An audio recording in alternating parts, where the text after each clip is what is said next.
पाकिस्तान की इंग्लैंड के खिलाफ एक बड़ी शिकस्त के बाद शोएब अख्तर और वसीम अकरम पाकिस्तान टीम के ऊपर बरस पड़े हैं। और आई थिंक उनका बरसना बनता है, क्योंकि अगर आप देखें तो पाकिस्तान की टीम का ये हाल पहले भी पाकिस्तान की बैटिंग लाइनअप लड़खड़ाती थी, पहले भी पाकिस्तान की बैटिंग लाइनअप स्ट्रगल करती थी, लेकिन पाकिस्तान की बॉलिंग लाइनअप अपना 100% देती थी। और अब पाकिस्तान की बॉलिंग लाइनअप जिस तरीके से एक्सपोज हुई है, मेरे ख्याल से शोएब अख्तर और वसीम अकरम बिल्कुल सही हैं। देखें, शोएब अख्तर और वसीम अकरम का कहना है कि जब हम खेलते थे पाकिस्तान टीम में, जब पाकिस्तान टीम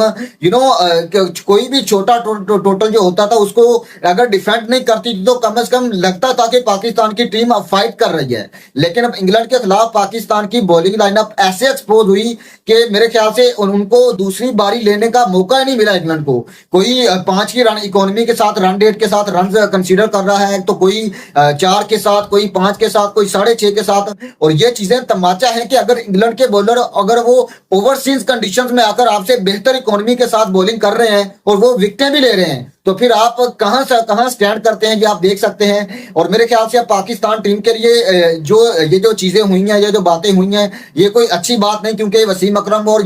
शोएब अख्तर ये एक ऐसे प्लेयर रहे हैं जो कि पाकिस्तान के लिए, जिन्होंने लंबे अरसे तक ना सिर्फ पाकिस्तान को सरवाइव किया है पाकिस्तान के लिए, बल्कि ये जो ऐसे खिलाड़ी थे जब टर्निंग पॉइंट साबित होते थे पाकिस्तान टीम के लिए। सो अब मेरे ख्याल से शोएब अख्तर और वसीम अकरम का कहना बिल्कुल सही है कि आपको नीचे से जो है वो चीजें दुरुस्त करना होंगी। आपको नीचे से ये जो आपने 10-10, 20-20 साल इन खिलाड़ियों के ऊपर लगाए हैं, स्पेशली मैं बाबर और रिजवान की बात कर रहा हूं और शहीन की बात कर रहा हूं, अगर आपने इनके ऊपर 6-6, 7-7, 10-10 साल का अरसा लगाया है और इन्होंने इन कंडीशंस के ऊपर भी परफॉर्म नहीं करना, अगर इन्होंने इस सूरत हाल में भी पाकिस्तान टीम का सहारा नहीं बनना, तो फिर आई थिंक इन खिलाड़ियों का पाकिस्तान टीम में खेलने का मेरे ख्याल से कोई जवाब नहीं बनता। और अब बाबर और रिजवान के ऊपर सबसे ज्यादा उन्होंने तनकीद की, क्योंकि देखें इस टीम में सबसे ज्यादा पाकिस्तान की इस टीम में अगर देखें तो एक्सपीरियंस प्लेयर हमें मोहम्मद रिजवान और बाबर आजम भी नजर आते हैं। 2016-17 से ये खिलाड़ी पाकिस्तान टीम के साथ जुड़े हुए हैं, और अगर इन कंडीशंस में, इस सूरत हाल में भी ये पाकिस्तान टीम को नहीं संभालेंगे तो फिर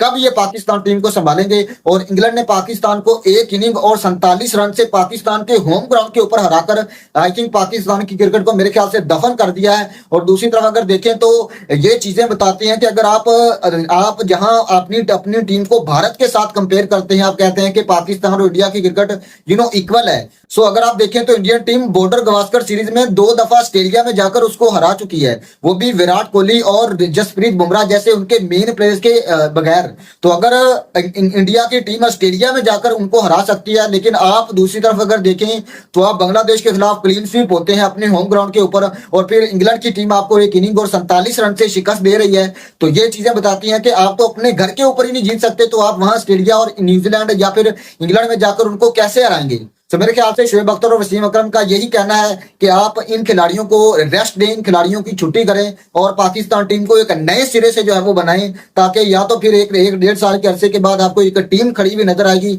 और जो मैचेस हार रहे हैं वो तो पहले ही हम पाकिस्तान की टीम एक लंबे 1.5-2 साल के अरसे से हार रही है। और मेरे ख्याल से ये बिल्कुल एक बेहतरीन फैसला होगा पाकिस्तान क्रिकेट बोर्ड का कि अगर वो इन खिलाड़ियों को रेस्ट देता है, इन खिलाड़ियों को पाकिस्तान टीम से बाहर निकालता है और यंगस्टर्स को मौका देता है जो कि टीम के लिए खेलें। इनकी अपने अपने एक दूसरे के साथ रिलेशनशिप ही नहीं ठीक, और जब आपकी टीम के अंदर एक दूसरे के साथ बॉन्डिंग ही नहीं होगी तो फिर आप क्या परफॉर्म करेंगे।